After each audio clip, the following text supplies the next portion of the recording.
Ya, berjumpa lagi dengan saya Wahyu Pramusinto.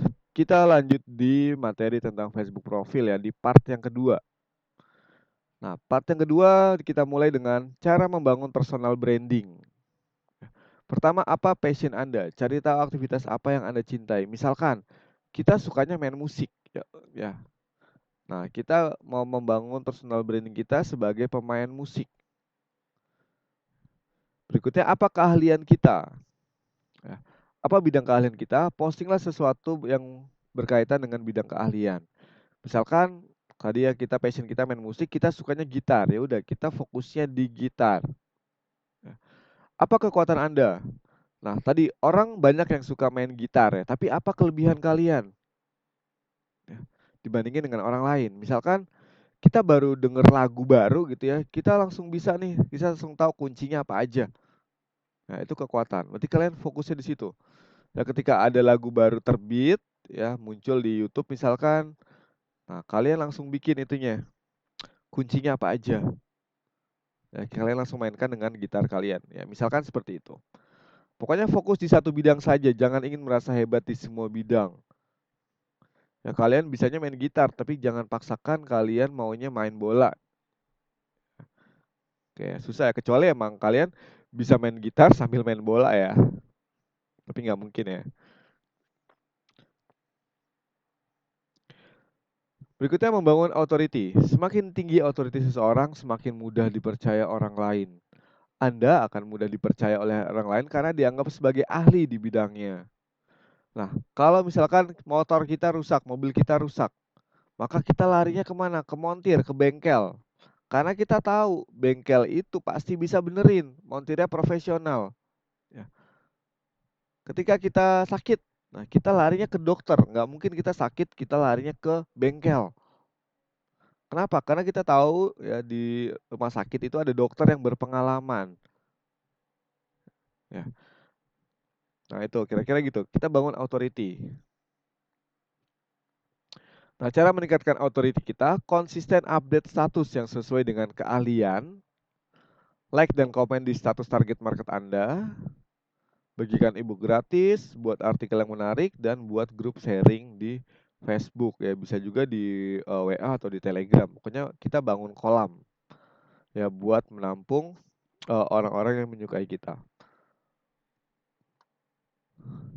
Oke, tipsnya membuat konten di Facebook.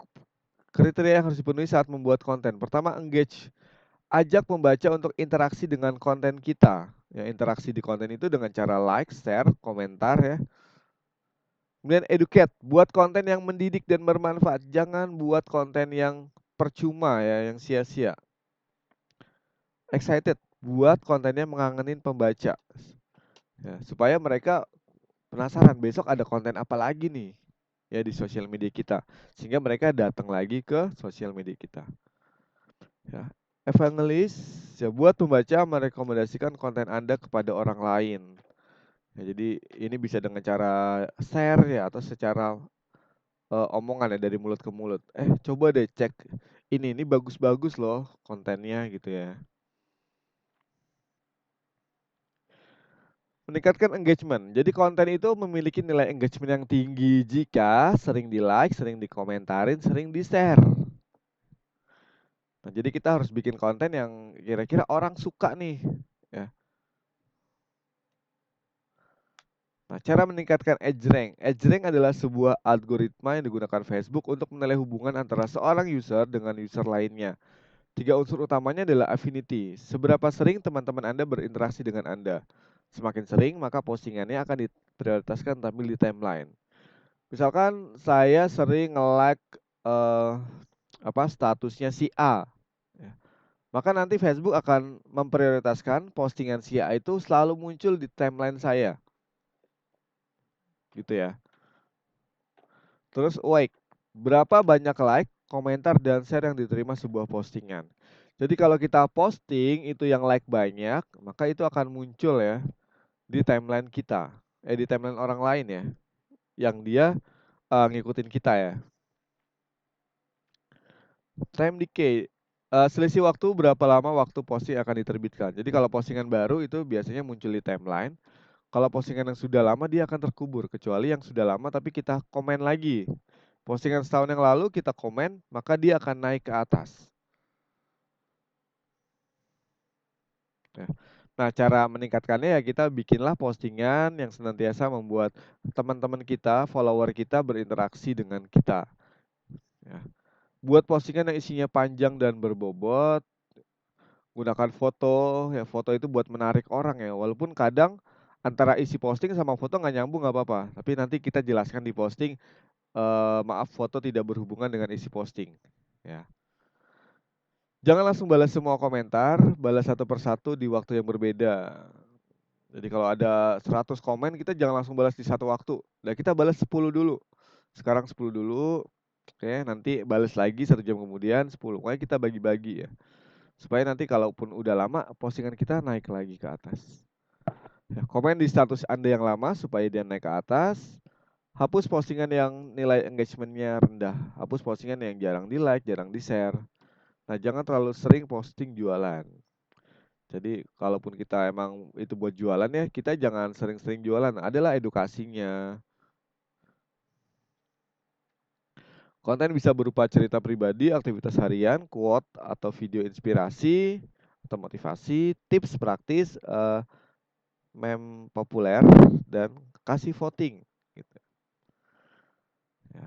Kalau bingung, kita lihat di tempat yang lain ya, di sosial media lain, konten yang sudah ada, kita amati, kita tiru, kita modifikasi. Ya, membuat konten yang viral. Gunakan headline yang menarik, sertakan gambar yang mencuri perhatian, dapatkan yes dari pembaca, mainkan storytelling, gunakan transword, dan cantumkan call to action. Oke, gunakan headline yang menarik ya. Headline itu biasa adanya di ini. Kalimat yang pertama, diskon besar, beli 1 gratis 2. Ya, cara cepat mengembalikan berat badan. Cara menghasilkan uang lebih banyak hanya dengan handphone. Jualan terus rezeki mulus. Sertakan gambar yang mencuri perhatian. Nah, di setiap postingan harus ada gambar. Ya, gambarnya biasanya kotak ya. Boleh 500 kali 500. Dapatkan yes set. Jadi kita bikin sebuah kalimat pertanyaan yang bertujuan mendapatkan jawaban iya. Tulis pertanyaan yang tidak dapat ditolak. Apakah Anda ingin mendapatkan uang? Apakah Anda ingin omset Anda naik? Apakah Anda memiliki impian yang belum tercapai? Jawabannya yes. Mainkan storytelling. Karena kita bikin cerita ya, mungkin cerita pengenalan kenapa produk kita ada sekarang ini ya. Dari perjuangannya dulu seperti apa, ya lika-likunya seperti apa, itu kalian bisa bikin dalam bentuk cerita yang panjang. Gunakan transword ya, kata-kata yang membuat orang lain terhipnotis. Misalkan bayangkan, ya, bayangkan kalau Anda punya uang yang banyak. Ya, andaikan saya punya uang banyak, saya akan imajinasikan Anda berat badannya ideal. Nah, jangan lupa cantumkan call to action ya. Gunakan kata-kata yang membuat orang like, share, atau komen. Atau mereka malah jadi beli produk. Ya, boleh share jika bermanfaat, nggak perlu di-share kecuali bermanfaat. Nggak perlu di-share kecuali benar-benar perlu. Oke, itu contoh-contohnya ya. Oke, kita di sini dulu, nanti kita lanjut lagi ke video part ketiga.